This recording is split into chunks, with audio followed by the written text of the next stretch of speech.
All right, y'all, we have this 1991 Warlock Cat, I think is what it's called, in for a restoration on the back. As you can see back here, the black is faded. Obviously, there's oxidation there. On the sides, there is no oxidation. We are going to do a two-step polish.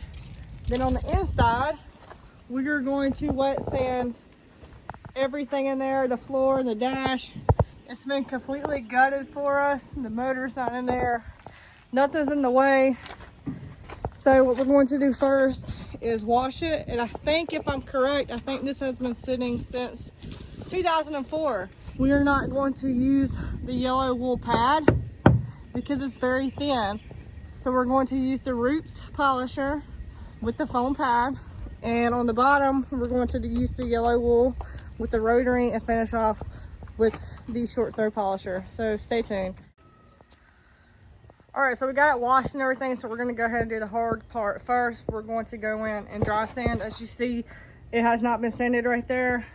It has been sanded right here. It's nice and smooth. You can always take water over it to make sure you don't see no white in there, because once water goes on it, it'll make it a nice shiny black, and you'll be able to see if you missed anything when you went to go sand. We are going in with the ceramic film disc. This is 800 grit. You get about 100 pieces. We're going in with the short throw polisher.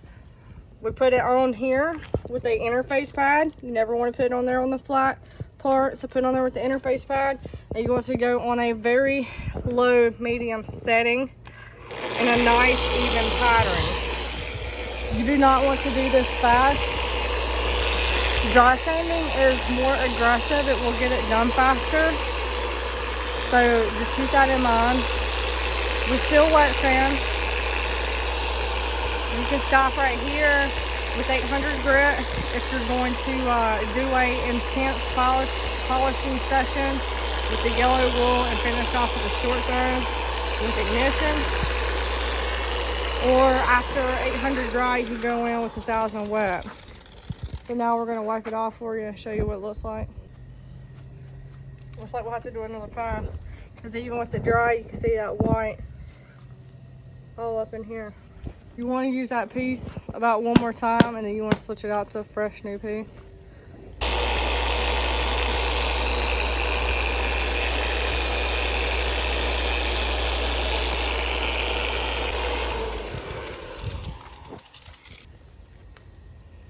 All right, now we're going to wipe it again. We did a lot better that time. You already see down here at the corner. To get down there at the corner. And I'd say up in here again. Which, like I said, if you're going with 1000 wet, it'll take out that little bit, so you ain't got to keep going in dry with 800. Put a new piece on.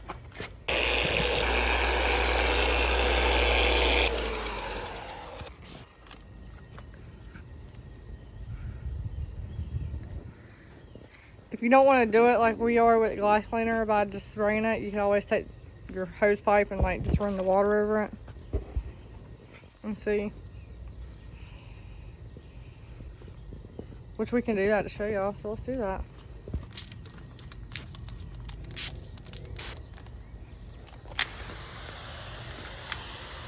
Just like that. Now yeah, spray over there where we haven't seen it.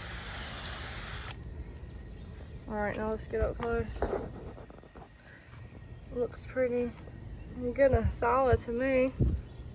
After you come over here, I don't know if you can tell in the camera, but it's white over here. At least in person it is. And over here, it's nice and black. It'll start drying up quicker over here, as you see. So we got dead, dry gel coat over there, and the water sitting. That's another way to tell.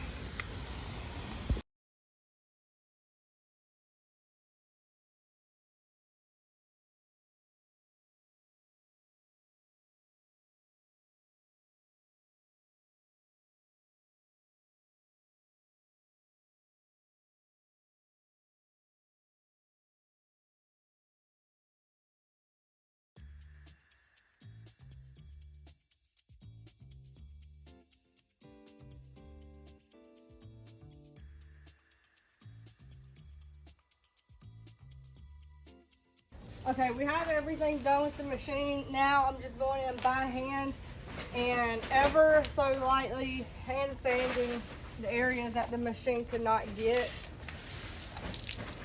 Do not want to apply a lot of pressure because hand sanding is a lot more aggressive. And you notice I'm not doing this dry like we did with the machine. I'm doing this wet so it doesn't put deep scratches in there.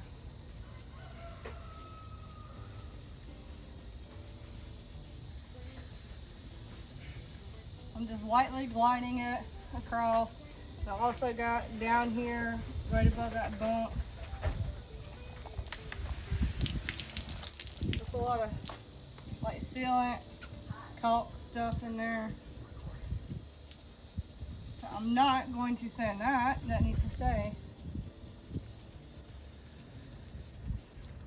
Worst come to worst, when you go to compound and say it bleeds back through, like you missed the area, when sanding, you can always, you know, take some glass cleaner to it, alcohol, just get that oil off and resand it and do it again. It should be good right here. I'm gonna get that little area. Some little areas you do have to use your finger. You want a nice, consistent, even sanding pattern. Let's get on this side.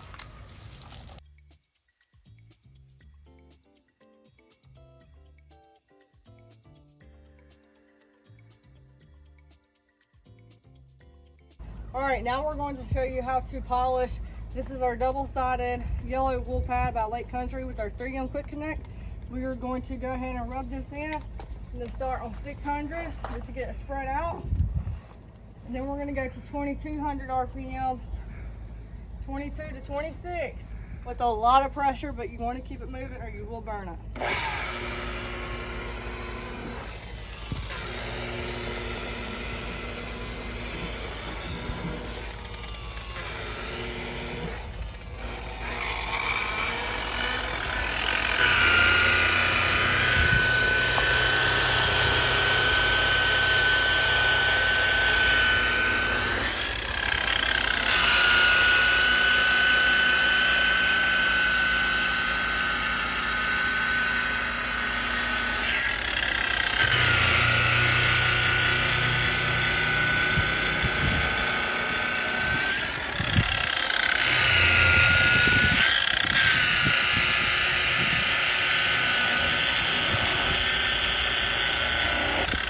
When you're working around little things like this riveted button, because we can't get it screwed out, you kind of got to twist it and turn it different ways that you're comfortable with. You can't really go just straight over. It's not going to work. But we do want to go with the rotary, not against it.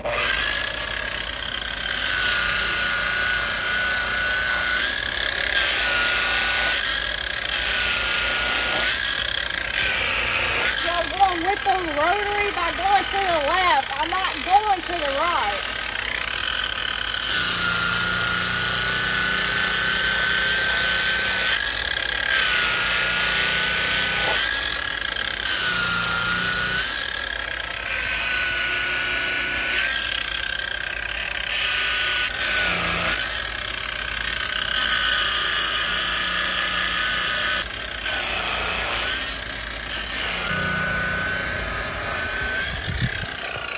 Now let's wipe it. That's what it looks like. Glass cleaner's over there if you want it. Alright, we got our glass cleaner. We're going to wipe it off.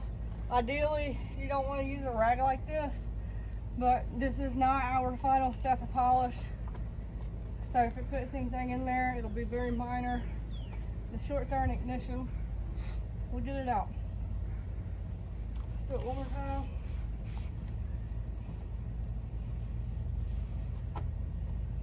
You don't want to just wipe it dry with a rag because it'll just smear the residue everywhere. Down here we have not done. As you see, this is web gel coat, but after that we're just going to wash the whole thing and then go in with the next ignition and it'll be perfect. We're going to go finishing step of polish. We are going in with ignition. You have to shake the bottle before you use it. It's super liquidy. You do not need a lot. If you use too much, it's not going to do what it needs to do. And this is a finishing pad. See, it's very soft. You use it to finish with your polish. You can use it to put wax on and seal it.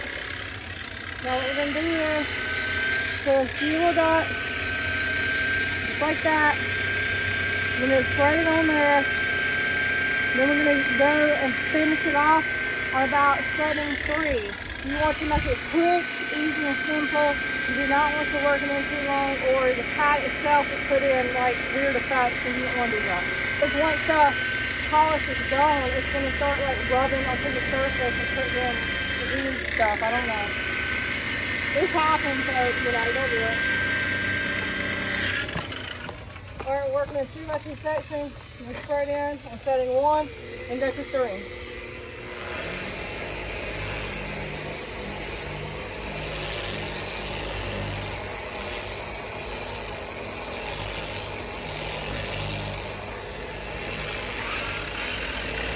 Now 3.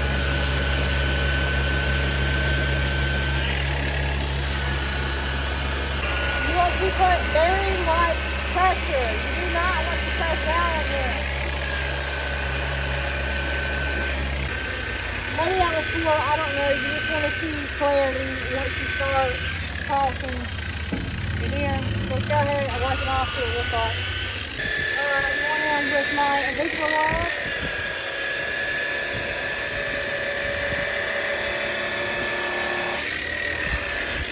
It's best to do a dome wash after doing the final step of polish. I'm just doing this section right here just for a clip. Because the final step is going to leave the most residue in there. Because like I said, it's super liquid. This step is supposed to be the fastest step. You don't want to keep going at it because you're not doing like the actual cutting, super polished process. Now up here, looks like I'll have to do it again actually with the rotary. I don't know if you can see it on there or not, if the wind does not blow my phone over. I'll have to do right here with the rotary because I couldn't really press down like I should have because this right here is in the way. So I will say after that ignition step, it will show you if you missed anything. But see how this looks? It looks fantastic. Right in, we go in there and fix that.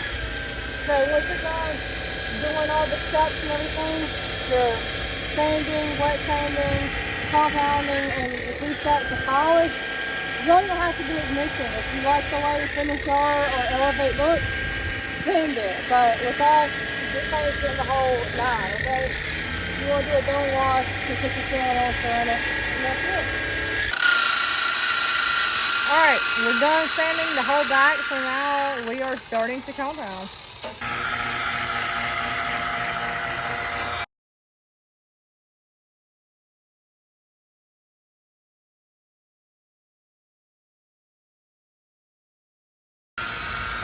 Alright, check out this little area down here. I've already got polished. Sorry, I was blocking the camera. It looks absolutely amazing. It looks like pure midnight black. So let's go ahead and show you how to use the roots, the long thread polisher. This pad is hard, it's very firm. It's firm, okay? This will cut out all swirls that you need to cut out. It does the job, and it's amazing. I will say, after you do a few passes on your boat, you need to feel it and make sure it's not too hot. Because if it is, it'll start to like bond to the polisher and it'll actually start to melt. So you want to have a few of these on hand so that you keep changing them out every so often so they don't blow out, because it will start to melt and it'll start puffing up here in the middle and it won't be no good. So let's go ahead and show you how to do this. Okay, I had originally started down there with the wool on the rotary, only because down there is a bigger section It's like flat, like down here. I have enough working area to do what I need to do with the wool pad. Now, then it goes off thin right here and thin over here. Now I'm going to finish off the rest of the boat with this. It will do the same job, it just takes longer, unfortunately. So I'm going to have it on speed 1. I'm going to put a few dots. When doing this, you want to get it worked in real good on 1, and then you want to turn it all the way up to 6. You probably don't have to turn it all the way up to 6, but I do. And I give it enough pressure. I give it plenty of pressure, actually. So when you do that, these pads will run hot and you will have to change it out every few passes. So I'm going to just do from here to down here, only because it's so thin, the width is real small.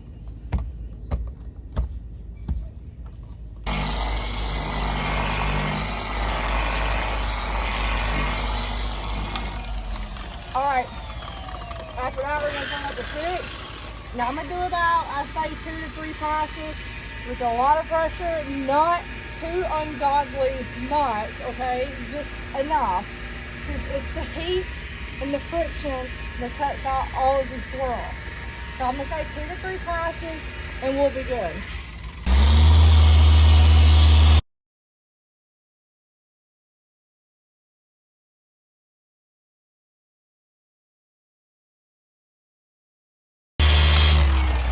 Alright, and that was 3 for anybody that was counting.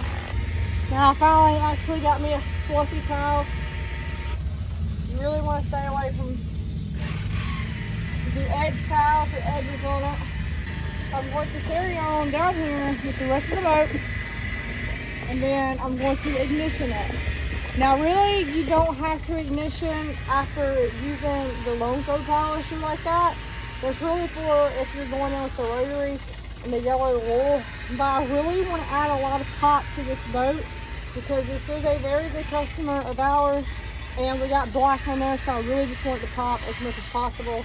And then last but not least, we are going to wash it and then put our sealant on. So stay tuned.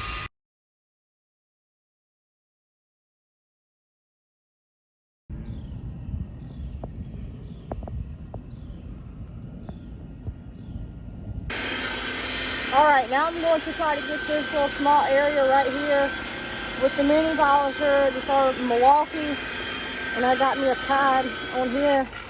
So I'm going to take some Elevate and put a real small dot, very small. I'm going to rub it in. Usually the mini will only do so good, so try to get the best you can. It'll definitely look better. Alright, now I got it on full speed.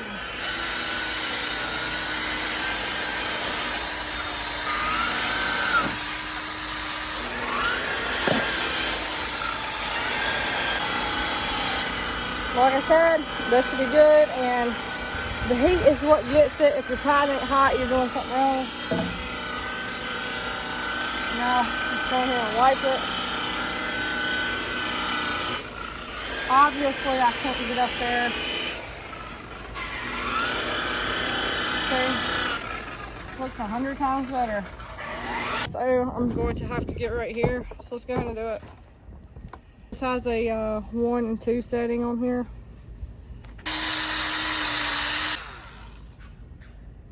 All right. Oh my God, just like, look how black this shit is, man. It looks so good. So good. Supposed to get some storms here in a little bit. Yep, I see it. Now look at this, where we ain't done up here. We gotta get right here with the mini. This turned out amazing. Our customer TJ is going to love this. So if you're watching this, TJ, shout out to you. You're awesome.